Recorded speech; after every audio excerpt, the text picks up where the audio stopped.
YouTube friends, hello. Back with another video on this Saturday morning, depending on where you are.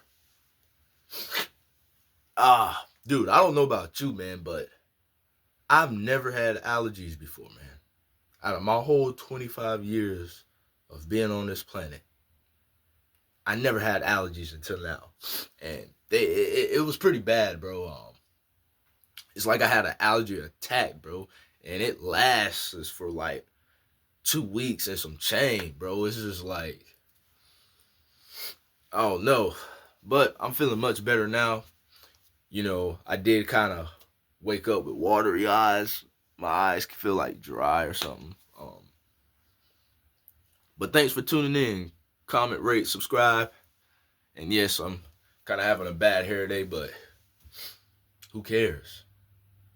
This is my channel, and on this channel, we embrace being yourself and being authentic.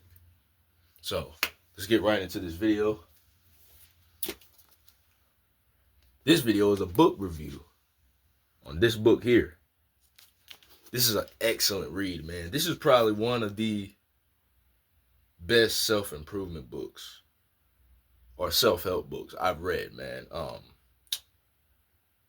Number 2 of The Way of the Superior Male, but this is most definitely in my book list that I will give a second read, man. And today we're gonna review it. You know, a lot of guys, especially in this self-help space, I feel like we try to compensate for something. Like, at the end of the day, fellas, what we're looking for is to be comfortable in our own skin. And, a lot of us, with overcompensating, we strive to be perfect. We got an idea of what perfect is. And honestly, you should don't try to be perfect. Just be good enough. That's it. Just try and just be good enough. Don't try to be perfect, And another thing too is just like I said, what we're mainly after is being comfortable in our own skin. These two topics could make a whole separate video. But the good thing is it all ties into this book. I tend to go on a ramble and brainstorm different ideas while I'm in a video supposed to be staying on one topic, but luckily this stays on topic. But there's two ways that are pretty straightforward for you to become comfortable in your own skin. Especially when you're reading books like this. One is to just make sure you're being the real you around people. Whether you're just, hanging with friends, family, you're meeting new people, or you're just standing in the grocery store line and you just started like a small talk conversation. Be the real you. Be yourself. Be the real you at all times. Even if you hate it, even if you're awkward, even if you don't even if you think you're boring and don't have anything interesting to talk about.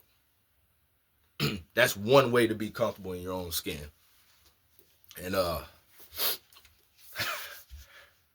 another way is to just stare at yourself naked. But no, seriously, man. Like, every time you get out your shower, every time you take a shower and get out, get in the mirror, and just stare at yourself naked. It's kind of weird and cringe, but it works, bro. What I'm telling you is from firsthand experience. I don't know what it does, man, but it's kind of weird, but it works. Staring at yourself in the mirror right after you get out of the shower, when you're naked, with the water just dripping down, it's like you build a connection with yourself and your body. And that's the key. Don't pay attention to your thoughts and what your mind's saying or what anybody outside saying. Pay attention to the body. Remember, mind, body, and soul. All three's got to be connected. Sometimes, in certain situations, you want to pay attention to your body more, listen to your body more. In other situations, you want to, focus on the mind. And in other situations, you want to listen to your intuition, pay attention to the soul more. What's my calling? Understand? So, this book will open you to new perspectives. It'll help you shift paradigms. And that's one of the few things that I like about this book, And another thing about this book is very encouraging, and it gives realistic, practical advice. Not just some lame, mundane, repetitive advice that you see from these self-help guys on the internet. You know what I'm saying? Some of it is good, They do come up with some good stuff. But for the most part, man, it's very repetitive. And think about it. How many self-improvement videos do you got to watch until you're improved? I think I touched on that in another video. So, let's dive in. So, what is nice guy syndrome? Nice guy syndrome. Nice guy syndrome is a term used to describe a pattern of behavior where men think by being kind, generous, and respectful to women, they are owed a romantic or sexual relationship. In reality, women are human beings who are not objects of desire and not obligated to give men anything in return. That's one key reason why that was one life-changing moment that I figured out that I was being too nice, man, because I literally thought this by being nice and giving a lot of gifts, I thought I'd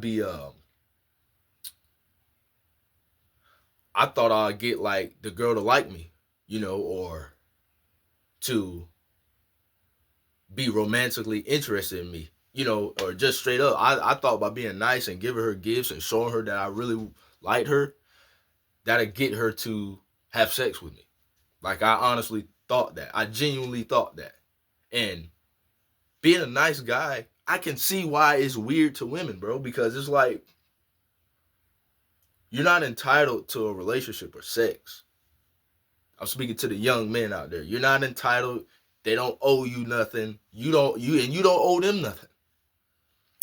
But especially in this modern time, I now see why that's so weird. It turns women off. It makes them uncomfortable. So, and I'm reading this off, some notes right here. So, what are some signs of nice guy syndrome? These are just surface level signs. In this book, it's actually it gets to the root of the problem. Why you're a nice guy. You always give your dates gifts, or you overgive on dates. You try to please everyone. You don't share your opinions. You never say no. You have been told you are needy, clingy, or any other synonyms related to those two words. I just couldn't think one off the dome of my mind. You seem to always be available. You struggle to stand up for yourself. And you always respond very quickly to calls or texts, which, I honestly don't think. It all depends on the relationship and the situation. I don't think responding to texts quick and fast are a bad thing necessarily, though I do think being too available. And a lot of this stems from not establishing boundaries, not having strong enough boundaries. And I'm not just talking about external boundaries, because boundaries are like a property line. It lets you know it lets you know what are your likes and dislikes. It lets you know what you're tolerating and what you're not gonna tolerate. You understand? And you can establish boundaries with anybody. And another thing too is that you should establish boundaries with yourself. You know, it's not just, like I said, it's not just external when it comes to boundaries. There's also internal boundaries too. You know, I'm not gonna allow myself to be abused anymore. I'm gonna speak up when I disagree or have, an opposite opinion. Sometimes it's okay to walk away and be like, okay, I'm gonna let that slide. I'm not gonna. It's a waste of time having this argument. You know what I'm saying? So it's okay to walk away or change the subject, but you need to have the ability to stand up for yourself and just say no. You know, like I said to yourself, you're not gonna allow these things to happen to you. I'm not gonna tolerate this. You know what I'm saying? One thing I can help you with that is just get a notebook or a journal and make a line straight through the middle of the paper, or you can do it horizontal, whatever feels comfortable to you, and put one side things that are within my control, and on the other side, things that are not in my control. And once you get that right there, you kind of figure out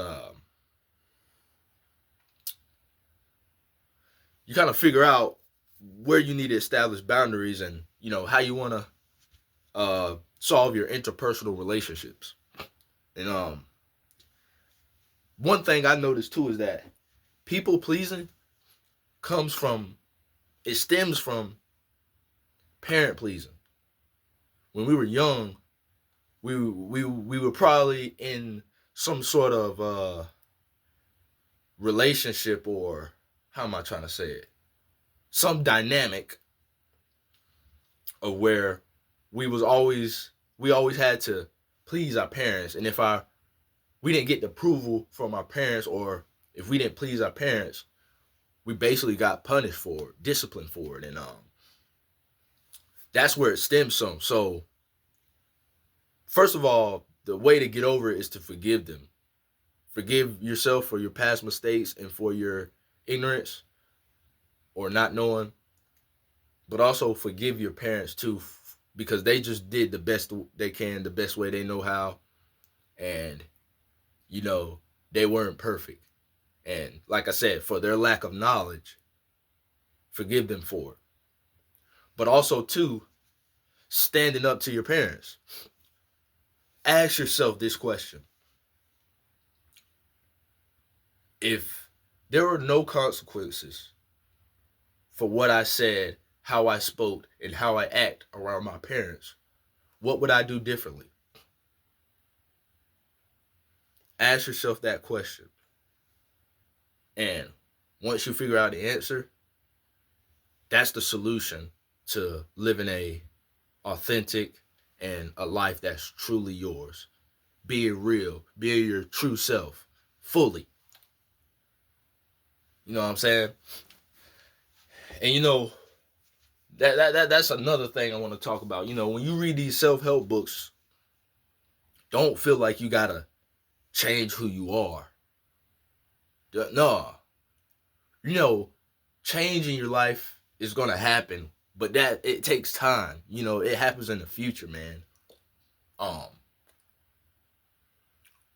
Be who you are. Be who you really are. You're good enough just as you are. You know what I'm saying? Stop overthinking this. It's really not that complicated, man. What it is just these behaviors and thought patterns and habits we have are so hard to break.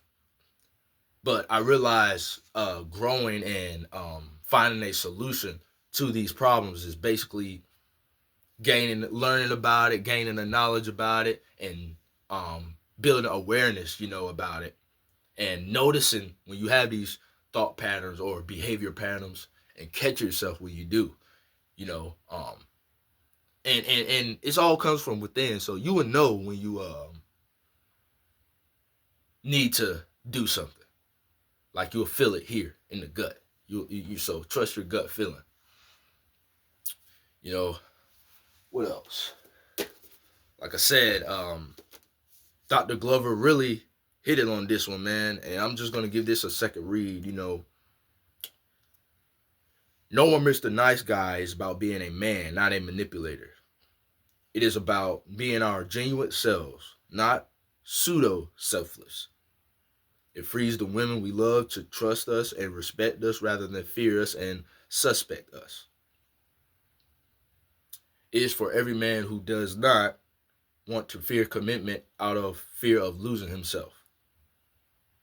It is well written, insightful, and down to earth. It is for every man. Warren Farrell, PhD and author of The Myth of Male Power. So, I hope that helps you, and I hope you like the book review. Like I said, all of what I talked about is pretty much dived depth in this book.